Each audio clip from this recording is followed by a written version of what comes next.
friends, welcome to cut பண்ணு. yeah cut பண்ணு. பேசு. என்ன பண்ண போறேன் இன்னைக்கு? நான் கேரட் கரமது பண்ண போறேன். சரி, கேரட் கரமது எப்படி பண்றதுன்னு வீடியோ போட போறேன். இதெல்லாம் பெரிய தலிகையா வீடியோ போடுறீங்களான்னு கமெண்ட்ஸ் வரும். இருந்தாலும் நான் பண்றத உங்களோட ஷேர் தல உனக்கு அவ்வளவு தில்லு தெரிஞ்சே சொல்ற அவ்வளவு தில்லு. ஆமா அதானே வருது. சரி ஓகே. சில பேர் கரமதெல்லாம் எப்படி பண்றீங்கன்னு கேட்குறா. அவளுக்காகவும் நான் பண்றத ஷேர் பண்ணிக்கிறேன். ஓகே. இப்போ வந்து நான் ஒரு வானா அடுப்பில் போட்டுட்டு அதில் ஒரு ஸ்பூன் அளவுக்கு எண்ணெய் குத்தின்னு இருக்கேன். எண்ணெய் நல்லா காஞ்சிடுத்து. இப்போ அதில் ஆஸ் யூஷுவல் கடுகு வெடித்த உடனே உளுத்தம்பருப்பு, அது நல்லா செவக்க வறுக்கணும். ஆமாம், ரெண்டு கடலைப்பருப்பு போட்டு நல்லா. இந்த டிஷ்ஷெலாம் எனக்கு யார் சொல்லி கொடுத்தா? நான் தானே. ஆமாம், அந்த பக்கம் பாகக்காய் பிட்டில் கொதிக்கிறது பாருங்க. கொதிக்கல, கரண்டி புதுசாக வாங்கினது.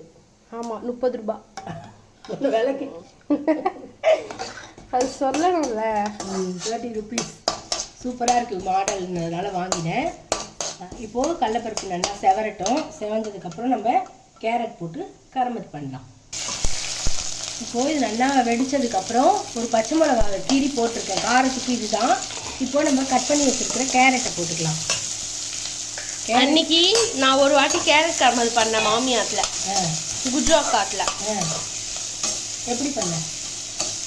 டிஃப்ரெண்ட்டாக பண்ணியா இதே மாதிரி தான் பண்ணியா? மஞ்சப்பொடி போட்டு பண்ணேன். மஞ்சப்பொடி போட போகிறேன். இந்த கேரட் வேகிறதுக்கு கரமதுக்கு தேவையான அளவுக்கு உப்பு, அதுக்கப்புறம் கொஞ்சோண்டு மஞ்சப்பொடி போட்டு நல்லா இது வதங்கட்டும். மூடி வச்சிடலாம். தண்ணி குத்துங்க. தண்ணி துளி தான் குத்தணும், நிறைய குத்தக்கூடாது. நான் தண்ணி குத்தி தான் பண்ணேங்க. இப்போ வந்து நான் கொஞ்சோண்டு ஒரு 1/4 டம்ளர் தண்ணி குத்தி இந்த பேசனை போட்டு மூடி வச்சுருவேன். நல்லா தளிக ஆகட்டும், நம்ம பார்க்கலாம். பார்த்தீங்கன்னா கேரட் வந்து கொஞ்சம் நல்லாவே வெந்துடுது. இப்படி இதான் கட் ஆகுது, அந்த அளவுக்கு நல்லா வெந்துடுது. இப்போ நம்ம நல்லா வெந்து குடும்பம் பண்ணுறது தான் நல்ல வாழ்க்கை.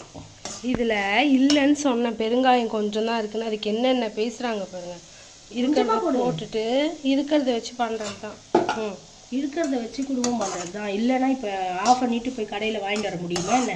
சரி, இப்போ மூடி வச்ச உடனே நம்ம பாருங்க, நான் அதை காமிச்சிட்டேன். அப்படியா?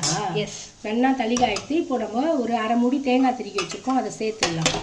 தேங்காய் போட்டுட்டு ஆஃப் பண்ணிடணும். இந்த மாதிரி கலரி விட்டு ஆஃப் பண்ணிட்டா நம்மளோட சூப்பரான தேங்காய் கரமது ரெடி. ஐயோ, கேரட் கரமது ரெடி. இதே மாதிரி நீங்களும் மறக்காம ட்ரை பண்ணி பார்த்துட்டு எப்படி இருக்குன்னு சாப்பிட்டு பார்த்துட்டு சொல்லுங்கள்.